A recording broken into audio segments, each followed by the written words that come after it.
আজ অনেক দিন পর, অনেক দিন নয় অনেক মাস পর বলা যেতে পারে, তোমাদের সঙ্গে আবার আমার কয়েকটি সুন্দর মুহূর্ত শেয়ার করার জন্য চলে এসেছি। সো হ্যালো, আমি মৌমিতা। আমার নতুন একটি মিনি ব্লগে তোমাদের অনেক অনেক স্বাগত। এখন আমি যাচ্ছি কলেজে আমার বিয়ের জন্য নিমন্ত্রণ করতে আমার কলেজের ম্যামদের। আজ আমি খুব নার্ভাস, কারণ এটা আমার জন্য খুবই একটা অন্যরকম দিন বা অন্যরকমভাবে আমি কলেজ আজ যাচ্ছি। আর বহু বছর পর যাচ্ছি। সেই কলেজ পাস আউট করার পর রেজাল্ট নিতে এসেছিলাম, আর এখন এসেছি বিয়ের জন্য নিমন্ত্রণ করতে। তো যাই হোক, খুব লজ্জাও লাগছিল। কলেজটা খুব অন্যরকম হয়ে গেছে। রাস্তাঘাট তখন অন্যরকম ছিল, এখন অন্যরকম দেখছি।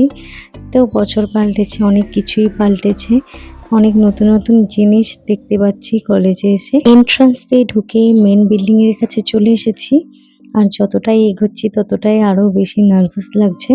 তো এটা ছিল আমাদের মেন বিল্ডিং।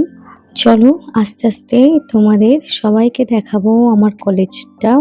চলো তো আস্তে আস্তে যাওয়া যাক, এখানেও যাক।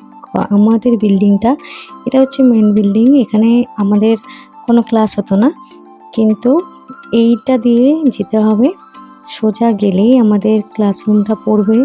আর এইটা দেখো, এখানে ওয়ার্কশপটা করা হয়েছে। আমরা যখন পড়াশোনা করতাম তখন এটা ইনকমপ্লিট ছিল, হয়নি ধরতে গেলে। আর এটা কি সুন্দর মেন বিল্ডিং এর সাথে কানেক্টেড করা আছে।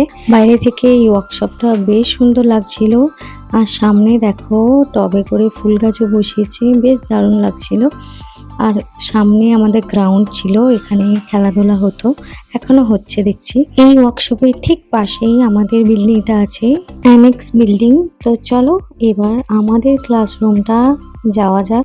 বহু বছর পর কলেজটা দেখছি, বেশ অন্যরকম লাগছিল, অনেক পুরনো স্মৃতি মনে পড়ছিল। আর এটা ছিল আমাদের ক্লাসরুম। এই ক্লাসরুমটা আমরা ক্লাস করতাম। এসে দেখলাম ম্যাম ক্লাস করাচ্ছেন, তো সেই ফাঁকে আমি তোমাদের হালকা করে ক্লাসরুমের বাইরেটাও দেখিয়ে নিলাম। এটা হচ্ছে ফ্যাকাল্টি রুম।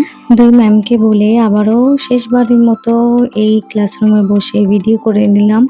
জানি না আবার কবে আসবো, তাই মেমোরিটাও স্টোর করে রাখলাম গ্যালারিতে। চলো এবার বেরিয়েছি বাড়ি ফেরার উদ্দেশ্যে। ভিডিওটাও তাহলে এখানেই শেষ করলাম। দেখা হবে নতুন ভিডিওতে। চ্যানেলে নতুন হলে সাবস্ক্রাইব করে দিও। Bye bye.